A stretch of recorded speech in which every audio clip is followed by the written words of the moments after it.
ಧರ್ಮಸ್ಥಳದಲ್ಲಿ ನೂರಾರು ಶವಗಳನ್ನು ಹೂತಿಟ್ಟಂತ ಪ್ರಕರಣಕ್ಕೆ ಸಂಬಂಧಪಟ್ಟಂತೆ ಸದ್ಯಕ್ಕೆ ಎಸ್ಐಟಿಯ ಕಾರ್ಯಾಚರಣೆ ಆಪರೇಷನ್ ಅಸ್ಥಿಪಂಜರ ಕ್ಲೈಮ್ಯಾಕ್ಸ್ ಹಂತವನ್ನು ತಲುಪ್ತಾ ಇದೆ. ಸಾಕ್ಷಿದಾರ ತೋರಿದ್ದಂತಹ 13 ಪಾಯಿಂಟ್ಗಳಲ್ಲಿ ಸದ್ಯಕ್ಕೆ 10 ಪಾಯಿಂಟ್ಗಳ ಶೋಧ ಆಗಿದೆ. ಕ್ಲೈಮ್ಯಾಕ್ಸ್ ಹಂತದತ್ತ ಆಪರೇಷನ್ ಅಸ್ಥಿಪಂಜರ ತಲುಪ್ತಾ ಇದೆ. ಇಂದು ಮತ್ತೆ ಮುಂದುವರಿಯಲಿದೆ ಶೋಧ ಕಾರ್ಯ.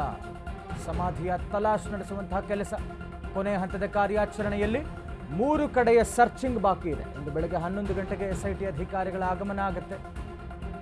ಅನಾಮಿಕನ ಎದುರಿನಲ್ಲೇ ನಡೆಯಲಿದೆ ಕಾರ್ಯಾಚರಣೆ. ಕ್ಲೈಮ್ಯಾಕ್ಸ್ ಹಂತವನ್ನು ತಲುಪ್ತಾ ಇದೆ ಆಪರೇಷನ್ ಅಸ್ಥಿಪಂಜರ. ಇಂದು ಕೂಡ ಶೋಧ ಕಾರ್ಯ ಮುಂದುವರಿತಾ ಇದೆ. ನೇತ್ರಾವತಿ ಸ್ನಾನ ಘಟ್ಟದ ಅರಣ್ಯ ಪ್ರದೇಶದಲ್ಲಿ ಕೊನೆಯ ಹಂತದ ಕಾರ್ಯಾಚರಣೆಯಲ್ಲಿ ಕೇವಲ ಇನ್ನು 3 ಪಾಯಿಂಟ್ ಬಾಕಿ ಇರುವಂಥದ್ದು. ಅಲ್ಲಿ ಸರ್ಚಿಂಗ್ ಆಗುತ್ತೆ. ಇವತ್ತು ಬೆಳಗ್ಗೆ 11 ಗಂಟೆಗೆ ಆ ಸ್ಥಳಕ್ಕೆ ಎಸ್ಐಟಿ ಅಧಿಕಾರಿಗಳು ಬರ್ತಾರೆ. ಸಾಕ್ಷಿದಾರನ್ನ ಕರೆದುಕೊಂಡು ಬರ್ತಾರೆ. ಸಾಕ್ಷಿದಾರನ ಎದುರಿನಲ್ಲೇ ಉಳಿದಿರುವಂತಹ 3 ಪಾಯಿಂಟ್ಗಳಲ್ಲಿ ಸಮಾಧಿ ಅಗೆಯುವಂತಹ ಕಾರ್ಯ ಆಗತ್ತೆ. ಇಲ್ಲಿಯ ತನಕವೂ ಇನ್ನೂ ಕೂಡ ಪ್ರಾರಂಭಿಕ ಹಂತದಲ್ಲಿರುವಂತಹ ಎಸ್ಐಟಿ ತನಿಖೆಯಲ್ಲಿ ಮೊದಲ ಜಾಗವಾಗಿ ಈತ ನೇತ್ರಾವತಿ ಸ್ನಾನ ಘಟ್ಟದ ಅರಣ್ಯ ಪ್ರದೇಶವನ್ನು ತೋರಿಸಿದ್ರು.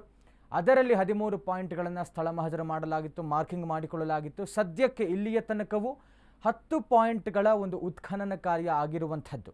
ಅಂದರೆ 1 to 10 ಪಾಯಿಂಟ್ಗಳ ಉತ್ಖನನ ಕಾರ್ಯ ಆಗಿದೆ. ಆದರೆ ಸದ್ಯಕ್ಕೆ ಇಲ್ಲಿಯ ತನಕವೂ ಸಿಕ್ಕಿರುವಂಥದ್ದು ಕೇವಲ ಒಂದೇ ಒಂದು ಗುಂಡಿಯಲ್ಲಿ, ಅಂದರೆ ಪಾಯಿಂಟ್ ನಂಬರ್ 6ರಲ್ಲಿ 26 ಮೂಳೆಗಳು ಸೇರಿದಂತೆ ಒಂದು ತಲೆಬುರುಡೆ ಸಿಕ್ಕಿರುವಂಥದ್ದು. 9 ಪಾಯಿಂಟ್ಗಳು ಫೇಲ್ ಆಗಿದೆ. ಇನ್ನು ಈಗ ಅಂದರೆ ನೇತ್ರಾವತಿ ಸ್ನಾನಘಟ್ಟದ ಈ ಒಂದು ಪ್ರದೇಶದ ಕಾರ್ಯಾಚರಣೆ ಕೊನೆ ಹಂತವನ್ನು ತಲುಪ್ತಾ ಇದೆ. ಬಿಕಾಸ್ ಇನ್ನು ಉಳಿದಿರುವಂಥದ್ದು ಕೇವಲ 3 ಪಾಯಿಂಟ್ಗಳು.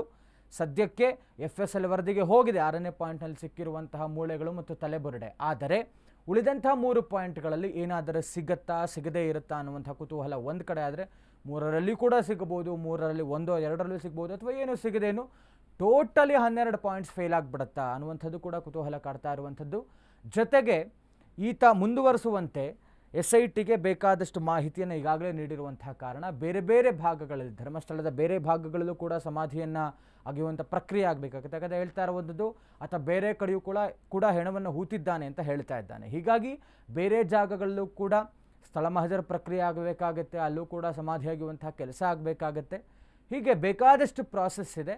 ಇಫ್ ಇನ್ ಕೇಸ್ ಹೆಣ ಸಿಕ್ಕರೆ ಈ 3ರಲ್ಲಿ ಅದರ ಪಾಡಿಗೆ FSL ತನಿಖೆ ಏನಿದೆ, ಅದು ವೈದ್ಯಕೀಯ ಪರೀಕ್ಷೆ ಏನಿದೆ, ಅದರ ಪಾಡಿಗೆ ಅದು ನಡ್ಕೊಳ್ತಾ ಹೋಗುತ್ತೆ. ಆದರೆ ಎಲ್ಲೂ ಕೂಡ ಆ ವರದಿಯನ್ನು ಇವರು ಬಿಡೋದಿಲ್ಲ. ಮಿನಿಮಮ್ 15 to 20 ಡೇಸ್ ಬೇಕು ಅಂತ ಹೇಳ್ತಾರೆ. ಹೀಗಾಗಿ ಇಟ್ಸ್ ಎ ಲಾಂಗ್ ಪ್ರಾಸೆಸ್.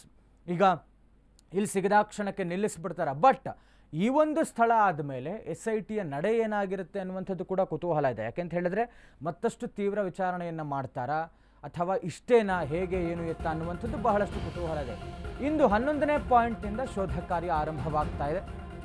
ಧರ್ಮಸ್ಥಳದ ನೇತ್ರಾವತಿ ನದಿ ತೀರದಲ್ಲಿ ಉತ್ಖನನ ಕಾರ್ಯ 11 to 13. ಈಗಾಗಲೇ 1 to 10 ಪಾಯಿಂಟ್ನಲ್ಲಿ ಶೋಧ ಮುಕ್ತಾಯ ಆಗಿದೆ.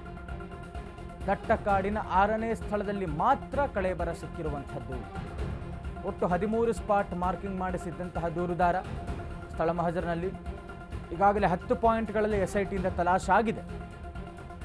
ಇವತ್ತು 11ನೇ ಪಾಯಿಂಟ್ನಿಂದ ಶೋಧ ಕಾರ್ಯ ಆರಂಭವಾಗ್ತಾ ಇದೆ. ಉಳಿದಿರುವಂಥದ್ದು 3 ಧರ್ಮಸ್ಥಳದ ನೇತ್ರಾವತಿ ಸ್ನಾನ ಘಟ್ಟದ ಅರಣ್ಯ ಪ್ರದೇಶದಲ್ಲಿ ಉತ್ಖನನ ಕಾರ್ಯ ಮುಂದುವರಿತಾ ಇದೆ. 1 to 10 ಪಾಯಿಂಟ್ ಈಗಾಗಲೇ ಮುಕ್ತಾಯ ಆಗಿದೆ ಶೋಧ ಕಾರ್ಯ. ದಟ್ಟಕಾಡಿನ 6ನೇ ಸ್ಥಳದಲ್ಲಿ ಮಾತ್ರ ಸದ್ಯಕ್ಕೆ ಕಳೇಬರ ಸಿಕ್ಕಿರುವಂಥದ್ದು. ಎಸ್, ಆತ ತೋರಿಸಿದ್ದಂಥದ್ದು 13 ಪಾಯಿಂಟ್ಗಳು. 13ರಲ್ಲಿ ಸದ್ಯಕ್ಕೆ 10 ಸಮಾಧಿಯನ್ನು ಅಗೆಯುವಂತಹ ಕೆಲಸ ಆಗಿದೆ. ಹೀಗಾಗಿ ಇದಿನ್ನು ಪ್ರಾರಂಭಿಕ ಹಂತ. ಆದರೆ ಒಂದು ಟ್ವಿಸ್ಟ್, ತಿರುವು ಮತ್ತು ಈ ಪ್ರಕರಣದಲ್ಲಿ ಸಿಗ್ತಾ ಇರುವಂಥದ್ದು, ಯಾರೋ ಒಬ್ಬರ ಏಕಾಏಕಿ ಬಂದುಬಿಟ್ಟು, ಅದು ಸಮತಟ್ಟಾದಂಥ ಪ್ರದೇಶವಂತೂ ಅಲ್ಲ, ದಟ್ಟಾರಣ್ಯ ಪ್ರದೇಶ, ಏರಿಳಿತಗಳಿರುವಂಥದ್ದು, ಮಳೆ ಬರ್ತಾ ಇರುವಂಥ ಪ್ರದೇಶ. ಇಲ್ಲಿ ಯಾರೋ ಒಬ್ಬರು ಬಂದ್ಬಿಟ್ಟು ಸುಮ್ಮನೆ ಒಂದು 13 ಪಾಯಿಂಟ್ಗಳನ್ನ ಮಾರ್ಕ್ ಮಾಡ್ತಾರೆ, ಇದನ್ನು ಅಗಿರಿ ಸಮಾಧಿಯಲ್ಲಿ ಒಂದು ನಿಮಗೆ ಹೆಣಗಳು ಸಿಗ್ತಾ ಹೋಗುತ್ತೆ ಅನ್ನುವಂಥದ್ದನ್ನು ಹೇಳೋದನ್ನು ಯೂಶಲಿ ಒಂದಷ್ಟು ಚರ್ಚೆಗಳು ಹುಟ್ಕೊಳ್ತಾ ವಿಚಾರವಾಗಿ, ಪರಾವಿರೋಧ ಚರ್ಚೆಗಳು. ಹೀಗಾಗಿ ಯಾವಾಗ ಈ ಸಮಾಧಿ ಅಗೆಯುವಂತಹ ಪ್ರಕ್ರಿಯೆ ಆರಂಭ ಆಯಿತು, 5 ಫೇಲ್ಯೂರ್ ಆಯಿತು, ಅಲ್ಲಿಯ ತನಕವೂ ಬೇಕಾದಷ್ಟು ಬೇರೆ ಚರ್ಚೆಗಳು ಮಾಡ್ತಾಯಿದ್ರು. ಅಂದರೆ ಇದು ಸುಮ್ಮನೆ ಅನ್ನುವಂಥದ್ದು. 6ರಲ್ಲಿ ಸಿಕ್ಕಾಗ ಒಂದು ತಿರುವು ಸಿಕ್ತು. ಇದೀಗ ಇನ್ನೊಂದು ತಿರುವ ಪ್ರಕರಣದಲ್ಲಿ ಅನಾಮಿಕನ ಆರೋಪದ ಮಧ್ಯೆಯೇ ಮತ್ತೊಬ್ಬ ಎಂಟ್ರಿ ಆಗಿದೆ. ಬಾಲಕಿ ಸಾವಿನ ಪ್ರಕರಣ ಪ್ರಸ್ತಾಪಿಸಿ SIT ಎದುರು ಹಾಜರಾಗ್ತಾ ಇದ್ದಾನೆ. ಕಾಡಿನಲ್ಲಿ ಸಮಾಧಿಯಾಗಿದೆಯಾ ಬಾಲಕಿ ಸಾವಿನ ಸತ್ಯ? ಇಂದು SIT ಮುಂದೆ ಮತ್ತೊಬ್ಬ ದೂರುದಾರ ಹಾಜರಾಗ್ತಾ ಇದ್ದಾನೆ. 15 ವರ್ಷಗಳ ಹಿಂದೆ ಬಾಲಕಿ ಮೃತದೇಹ ಪತ್ತೆಯಾಗಿತ್ತು. ಬಾಲಕಿ ಮೃತದೇಹ ವಾರಗಟ್ಟಲೆ ಹಾಗೆ ಬಿದ್ದಿತ್ತು. ತದನಂತರದಲ್ಲಿ ಪೊಲೀಸರಿಗೂ ಕೂಡ ಯಾವುದೇ ಮಾಹಿತಿ ನೀಡದೆ ಶವವನ್ನು ಹೂತು ಹಾಕುವಂತಹ ಕೆಲಸ ಆಗಿದೆ ಅಂತ ದೂರುದಾರ ಹೇಳ್ತಾ ಇರುವಂಥದ್ದು. ಬಾಲಕಿ ಮೃತದೇಹ ಹೂತಿಟ್ಟಿದ್ದನ್ನು ನಾನು ನೋಡಿದ್ದೇನೆ ಅಂತ ಹೇಳ್ತಾ ಇದ್ದಾನೆ. SIT ಮುಂದೆ ಹಾಜರಾಗೋದಾಗಿ ದೂರುದಾರ ಜಯಂತ್ ಶೆಟ್ಟಿ ಹೇಳಿಕೆ ಕೊಡ್ತಾ ಇದ್ದಾರೆ. ತನಿಖೆ ಆಗದೆ ಬಾಲಕಿ ಮೃತದೇಹ ಮಣ್ಣು ಮಾಡಲಾಗಿದೆ. ಕೆಲ ವರ್ಷಗಳ ಹಿಂದೆ ಧರ್ಮಸ್ಥಳದಲ್ಲಿ ಹಲವು ಕೊಲೆಗಳು ನಡೆದಿದೆ.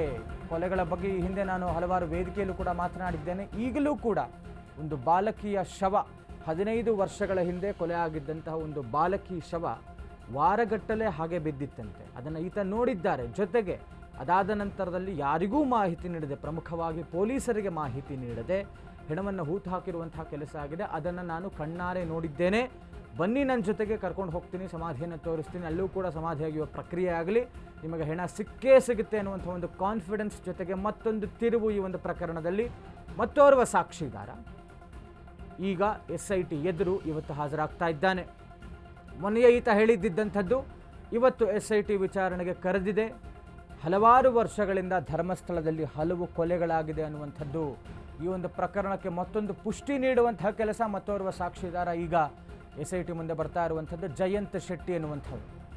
ಈಗ ಇನ್ನೊಂದು ಕುತೂಹಲ ಇರುವಂಥದ್ದು, ಇವರು ಹೇಳುವಂತಹ ಪ್ರಕರಣ ಯಾವ ರೀತಿಯಾದಂಥ ತಿರುವು ಪಡೆದುಕೊಳ್ಳುತ್ತೆ, ಯಾವ ರೀತಿಯಾಗಿ SITಗೆ ಪ್ರಮುಖ ಸಾಕ್ಷಿಯಾಗಿ ಲಭ್ಯವಾಗುತ್ತೆ, ಇದೆಲ್ಲವೂ ಕೂಡ ಬಹಳಷ್ಟು ಚರ್ಚೆ ಆಗ್ತಾ ಇರುವಂಥದ್ದು. ಹೀಗಾಗಿ ಜಯಂತ್ ಶೆಟ್ಟಿ ಅವರ ವಿಚಾರಣೆ ಇವತ್ತಾಗತ್ತೆ. ಇವತ್ತೇ ಏನಾದರೂ ಸ್ಥಳ ಹಾಜರಾಗಿರಬಹುದು, ಮುಂದಿನ ಪ್ರಕ್ರಿಯೆಗೆ ಕರೆದುಕೊಂಡು ಹೋಗ್ತಾರ ಜಯಂತ್ ಶೆಟ್ಟಿ ಅವ್ರನ್ನ SIT ಅಧಿಕಾರಿಗಳು ಅನ್ನುವಂಥದ್ದು ಗೊತ್ತಿಲ್ಲ. ಬಟ್ ಈಗ ಒಂದು ಸೈಡ್ ಸಾಕ್ಷಿದಾರ ಏನಿದ್ದಾನೆ, ಮಾಸ್ಕ್ ಮ್ಯಾನ್, ಈಗಾಗಲೇ ಬಂದಿರುವಂಥ ಅನಾಮಿಕ, ಆತನ ಪ್ರಕ್ರಿಯೆ ಅದರ ಪಾಡ್ಗದೆ ಮುಂದುವರ್ಕೊಂಡು ಹೋಗ್ತಾ ಇರುತ್ತೆ.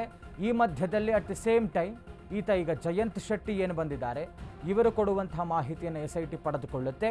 ಅದಾದ ನಂತರದ ಪ್ರಕ್ರಿಯೆ, ಯಥಾ ಪ್ರಕಾರದ ಕಾನೂನು ಪ್ರಕ್ರಿಯೆ ಏನಿದೆ, ಈತ ಹೇಳುವಂಥ ಜಾಗಕ್ಕೆ ಹೋಗಿ ಸಮಾಧಿಯನ್ನು ಸ್ಥಳ ಮಹಜರು ಮಾಡಿ ಅಗೆಯುವಂಥ ಕೆಲಸ ಮಾಡಿದರೆ ಸಾಕ್ಷಿ ಏನು ಸಿಗುತ್ತೆ ಅನ್ನುವಂಥದ್ದನ್ನು ಕಾದು ನೋಡಬೇಕಾಗಿದೆ.